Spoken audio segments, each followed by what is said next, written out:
Hello बच्चों, how are you. I believe, मुझे विश्वास है कि आप सब बढ़िया होंगे, स्वस्थ होंगे, खुश होंगे, प्रसन्न होंगे। मैं आपको आज नीट का फिजिक्स का वो इम्पोर्टेंट टॉपिक पढ़ाने वाला हूँ जो आपकी काइनेमेटिक्स के बाद आता है जस्ट, लेकिन न्यूटन्स लॉज ऑफ मोशन के पहले आता है। आपने जिंदगी में एक चीज सुनी होगी, कंस्ट्रेंट। आपकी लाइफ में भी कंस्ट्रेंट होता है, सबकी लाइफ में कंस्ट्रेंट होता है। कंस्ट्रेंट का मतलब होता है रिस्ट्रिक्शन।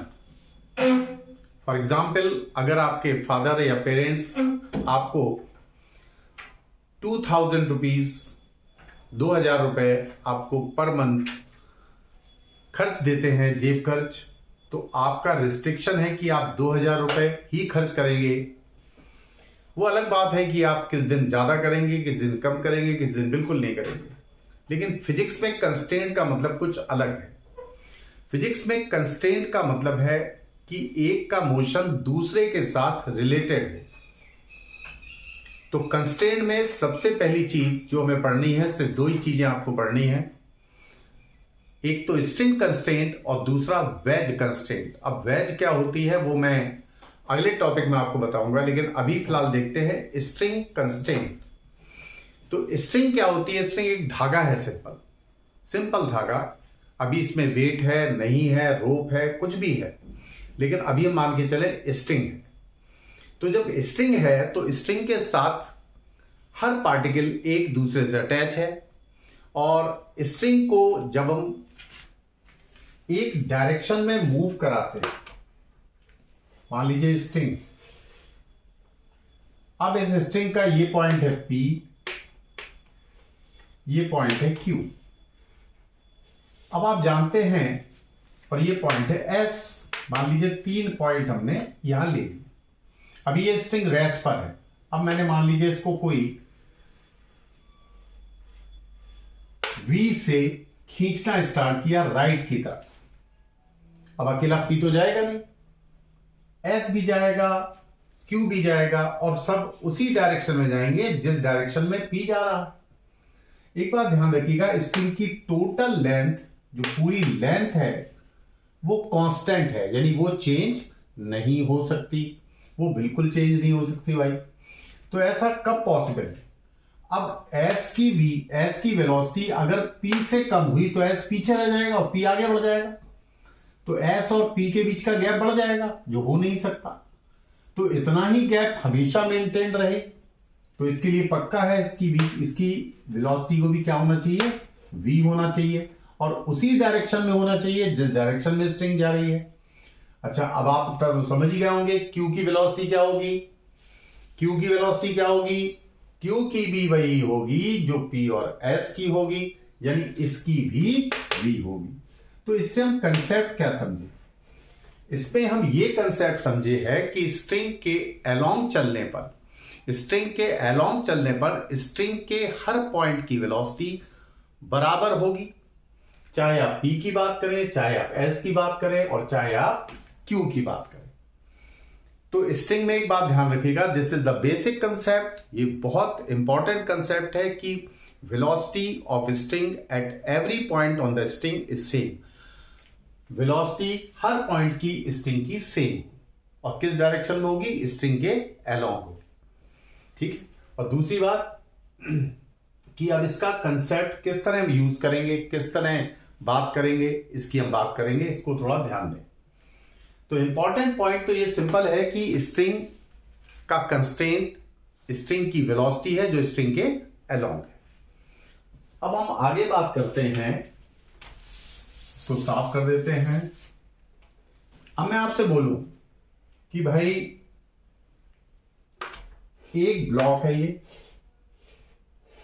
और फिर ये दूसरा ब्लॉक है, और इसके बाद मैंने फोर्स लगाया।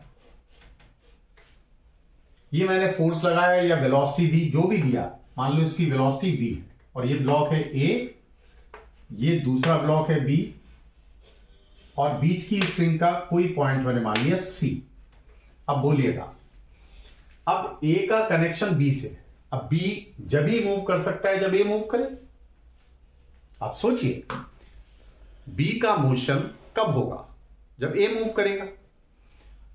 और ए जो है इसी डायरेक्शन में मूव कर रहा है, बैकवर्ड मूव करेगा तो बी मूव नहीं करेगा। जब तक ए बी के साथ कांटेक्ट में आके इसको पुश नहीं करेगा तब तक बी नहीं चलेगा।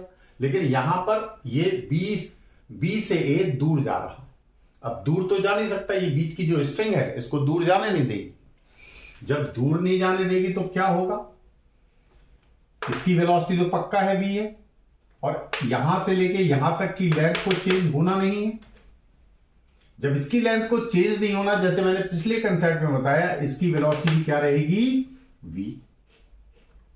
जब इसकी वेलोसिटी भी वी रहेगी तो सी की भी कितनी रहेगी? वी। तो उस पोजीशन में स्ट्रिंग के अलोंग जितने भी ब्लॉक होंगे उन सब की वेलोसिटी बराबर होगी। ये पहली चीज। ये हम बात कर रहे हैं सारे ब्लॉक स्ट्रिंग के अलोंग मूव कर रहे हैं। अगर स्ट्रिंग के अलोंग मूव नहीं करे तो क्या होगा? फॉर एग्जाम्पल, अब छोटा सा केस, एक कंसेप्ट और याद रखें।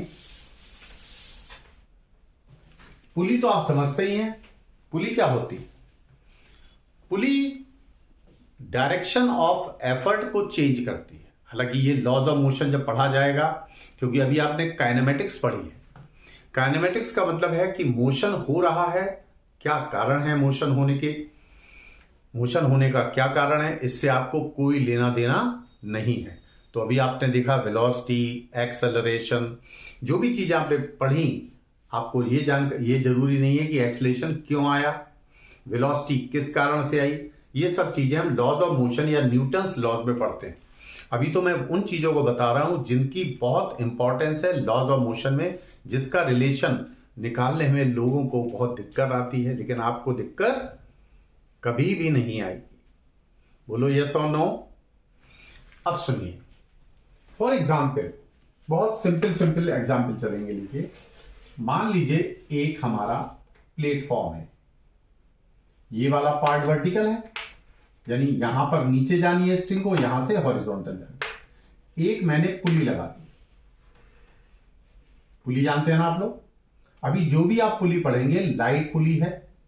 यहां पर एक ब्लॉक को रखा और इसके साथ एक ब्लॉक ये बांध। बिल्कुल सिंपल केस, बहुत इजी केस। जैसे मैंने पिछली बार नाम दिया था, ये ए, ये बी। अगर मैं आपसे बोलूं कि भाई ए बी से जा रहा, ये पॉइंट कितने से जा रहा, ये पॉइंट कितने से जा रहा है, अब बोलिएगा क्या सी और डी एक ही स्ट्रिंग के पार्ट है? यस, एक ही स्ट्रिंग के पार्ट है, लेकिन सी वाला पॉइंट ए की लाइन में है, जबकि डी वाला पॉइंट बी की लाइन में है। और स्ट्रिंग की ये टोटल लेंथ हमेशा कांस्टेंट रहेगी, तो चेंज हो नहीं सकती, ना तो स्ट्रिंग बढ़ सकती ना घट सकती। तो ऐसा जब भी पॉसिबल है कि जितना ये नीचे उतरे उतने ये आगे बढ़े। तो ये भी कितने से आगे जाएगा भाई? बी से। ये भी कितने से नीचे जाएगा? बी से। और ये वाला पॉइंट कितने से आगे जाएगा? बी से। अंतर एक बात का है। अब आपसे क्वेश्चन जैसे नीट में आया, क्या सी की वेलोसिटी और डी की वेलोसिटी बराबर है? तो आपका आंसर शायद यस होगा, लेकिन ये गलत होगा। वेलोसिटी में डायरेक्शन भी आता है। तो अगर मैं डायरेक्शन की बात करूं तो सी की वेलोसिटी डाउनवर्ड है, जबकि डी की वेलोसिटी हॉरिजॉन्टल पर है। तो वेलोसिटी बराबर नहीं है, हाँ स्पीड बराबर है। तो ए की स्पीड बराबर बी की स्पीड, बी की वेलोसिटी बराबर डी की वेलोसिटी, सी की वेलोसिटी बराबर ए की वेलोसिटी, सी की स्पीड बराबर डी की स्पीड। लेकिन सी की वेलोसिटी डी की वेलोसिटी के बराबर नहीं है, क्योंकि वेलोसिटी में डायरेक्शन को भी सेम होना पड़ता है। तो ध्यान रखिएगा, इस स्ट्रिंग के कारण इन पॉइंट्स की वेलोसिटी का डायरेक्शन चेंज हुआ, इसलिए वेलोसिटी अलग अलग हुई। ये स्ट्रिंग का सिंपल कंस्ट्रेंट कि ए के कारण ही बी मूव कर रहा है, बी के कारण ए मूव नहीं कर रहा, क्योंकि ए का जाने का कारण आपको मालूम है, इसका वेट हो सकता है, और बी के आगे जाने का कारण, इसके कारण ये पुल कर रहा है। तो जो पॉइंट ए की वेलोसिटी है उसकी जो वैल्यू है और b की जो वेलोसिटी है उसकी जो वैल्यू है, वेलोसिटी की वैल्यू दोनों में सेम है, बस डायरेक्शन अलग अलग है। तो ये पहली चीज हो गई भाई। अब दूसरा केस देखिएगा। अब दूसरे केस की हम अगर बात करें, मान लीजिए एक ये ब्लॉक है। अब थोड़ा ध्यान दें, ये बहुत ही इंपॉर्टेंट है, बच्चे बहुत कंफ्यूज हो जाते हैं इसमें। और ये हमारी स्ट्रिंग है, ये पुली है और ये ब्लॉक है। अब देखिए, ये हमारी पुली फिक्स है, फिक्स में एक एक्सेल लगा देते हैं। फिक्स में क्या करते हैं? एक्सेल लगा देते हैं। और ये जो ब्लॉक है ये ऐसे हॉरिजॉन्टल डायरेक्शन में जा सकता है। मैं मान लूं कि ये ब्लॉक है ए, ये ब्लॉक है बी और ये एंगल है थीटा।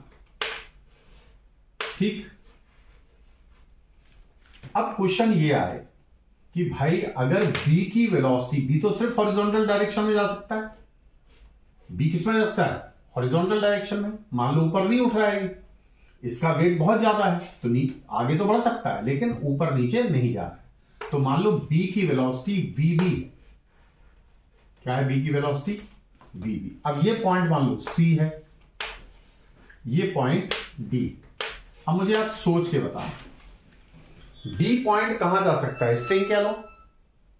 सी पॉइंट कैसे जा सकता है? स्ट्रिंग कह लो। लेकिन बी पॉइंट स्ट्रिंग कह लो नहीं जा सकता। तो फिर क्या करेंगे? मान लो उन्होंने कहा बी की वेलोसिटी अगर वीबी है तो ए की क्या होगी। लेकिन हमारा एक कंसेप्ट क्लियर है। कौन सा कंसेप्ट भाई? एक कंसेप्ट ये क्लियर है कि स्ट्रिंग की वेलोसिटी हर पॉइंट पर मैग्नीट्यूड में सेम होगी। तो ये कंफर्म है कि ए नीचे ही जाएगा। तो सबसे पहले इस कंसेप्ट को आप दिमाग में बिठा लो। ये बहुत ही इंपॉर्टेंट क्वेश्चन है। अगर नीट का पेपर या आईआईटी मेंस का पेपर थोड़ा सा सही आता है, नीट का पेपर, तो इस तरह के सवाल बहुत पूछे जाते हैं। तो देखिएगा, अगर हम बी की बात करें तो बी जिस पॉइंट पर स्ट्रिंग कनेक्टेड है उसकी रियल वेलोसिटी देखो आप, उसकी रियल वेलोसिटी तो वीबी है। उसकी रियल वेलोसिटी कितनी है? वीबी। लेकिन स्ट्रिंग की वेलोसिटी थोड़ी वीबी। अब स्ट्रिंग का डायरेक्शन तो ये है, स्ट्रिंग का डायरेक्शन ये है और इस पॉइंट की रियल वेलोसिटी है। कौन सी वेलोसिटी है? Real velocity. ये रियल। अब ये रियल वेलोसिटी है लेकिन ये स्ट्रिंग की वेलोसिटी नहीं। तो स्ट्रिंग की वेलोसिटी क्या है? तो ध्यान रखिएगा, इस वेलोसिटी के हमें कंपोनेंट लेने होते हैं। क्या होते हैं? कंपोनेंट। कंपोनेंट केवल उन्हीं क्वांटिटी के लिए जा सकते हैं जो वेक्टर होती है। मान लीजिए कोई वेक्टर है आपके पास, इसको वीबी नाम देते या वी नाम देते। अब ये एंगल मान लो थीटा बना। ये मैं बता रहा हूं आपको रेक्टेंगुलर कंपोनेंट। जिस पर एंगल बनता है वो कौन सा कंपोनेंट होता है? Cos component. कौन सा? Cos component. तो ये कंपोनेंट कितना हुआ? V cos theta.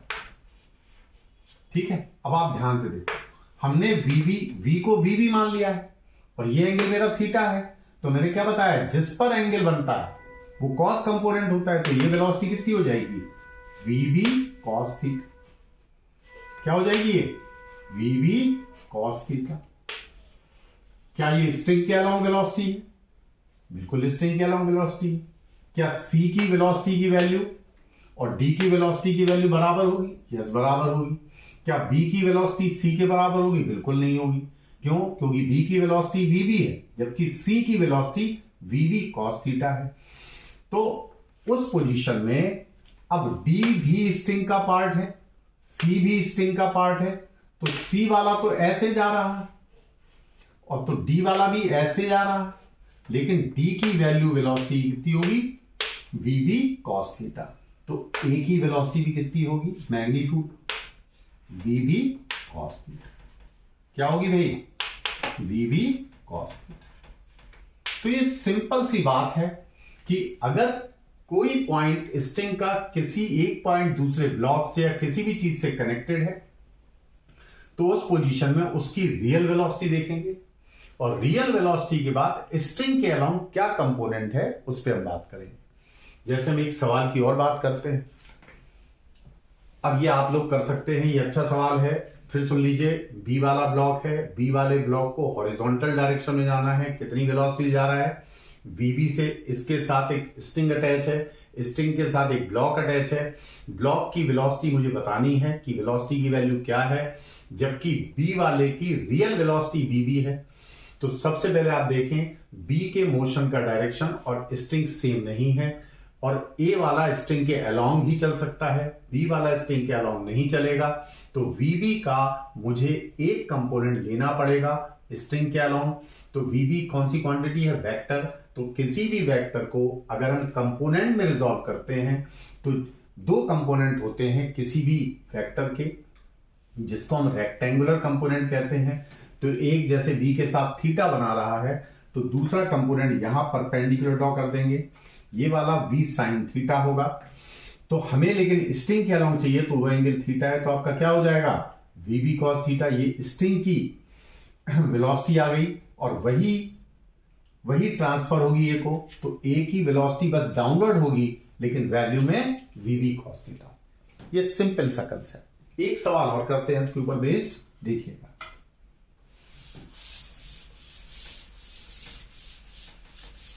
अगर मैं बात करूं आपसे, थोड़ा सा सवाल चेंज, सबसे पहले कुछ वैल्यू याद रखो आप।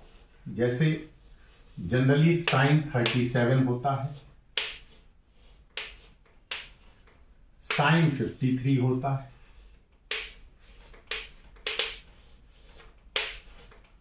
यहां पर कॉस 53 होता है।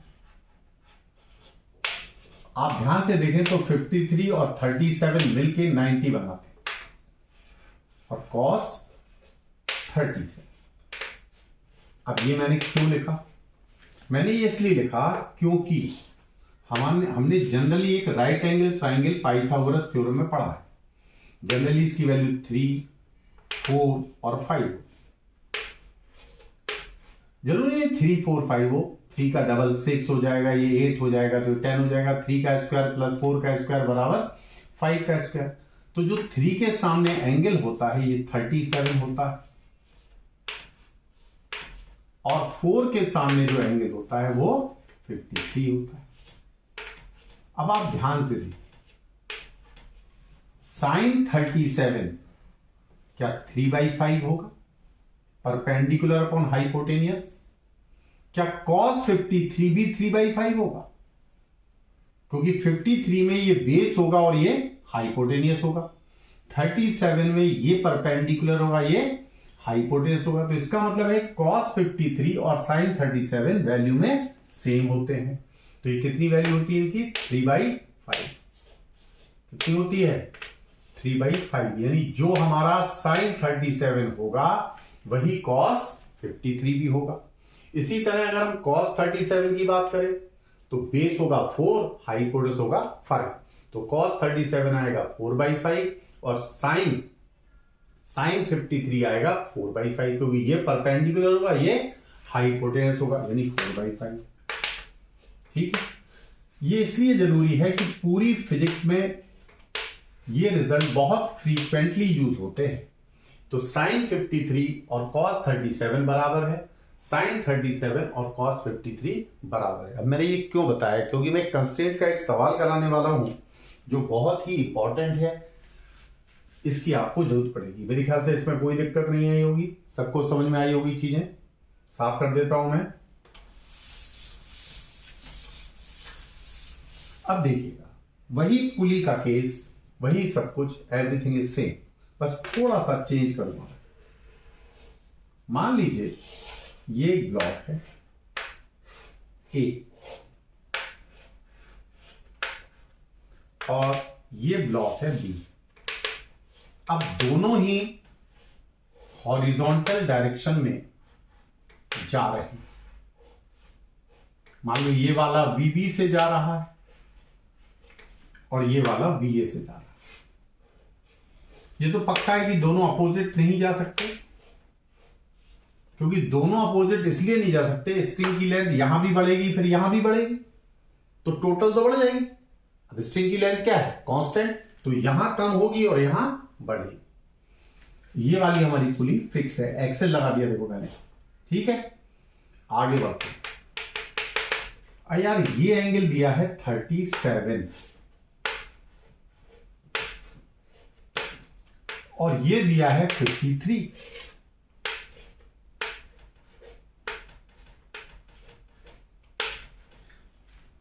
देखने में बड़ा कठिन सवाल लग रहा है, लेकिन है कुछ नहीं।